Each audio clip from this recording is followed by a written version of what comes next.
116টি জুয়ার সাইট জমা দিল বিটিআরসিতে সিআইডি। আমার কথা হচ্ছে, দীর্ঘ এতটা বছর কি আপনারা ঘোড়ার ঘাস কাটেন?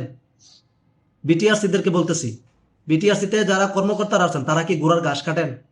বসে বসে জনগণের টাকা নেন সরকারের মাধ্যমে। এতটা বছর ধরে, দীর্ঘ 15টা-20 বছর ধরে জুয়ার সাইটগুলো কেন বন্ধ হয় নাই? জাতির প্রশ্ন। তার মানে কি আপনারাও কি এই জুয়ার সাইটের সাথে জড়িত আছেন? তা না হলে কেন এই ধরনের জুয়ার সাইটগুলো বন্ধ করেন না এবং করার চেষ্টাও করেন না? কেন জমা দেওয়া লাগে? আপনারা কি দুধু খান? মোবাইলের ট্যাক্স কিভাবে বাড়াইতে হবে? মোবাইল চুরি হলে কিভাবে ধরতে হবে? মোবাইলে সিম খুলে ফেললে কিভাবে ধরতে হবে? জনগণের টাকা কিভাবে একটু মারতে হবে, সেটা নিয়ে আপনাদের মাথা ব্যথা। সেটা নিয়ে বিশাল আয়োজন, এনইআইআর পদ্ধতি চালু করেন কোটি কোটি টাকা খরচ করে।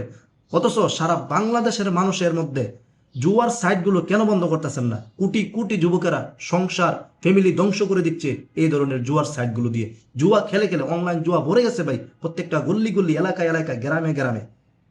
এইগুলোর দিকে আপনারা নজর দিবেন না। আপনারা নজর দিবেন কার মোবাইল কত টাকাতে কিনলো, 2 লাখ টাকাতে কিনলো নাকি 3 লাখ টাকাতে কিনলো, তার মোবাইল থেকে আমার ট্যাক্স খাইতে হবে।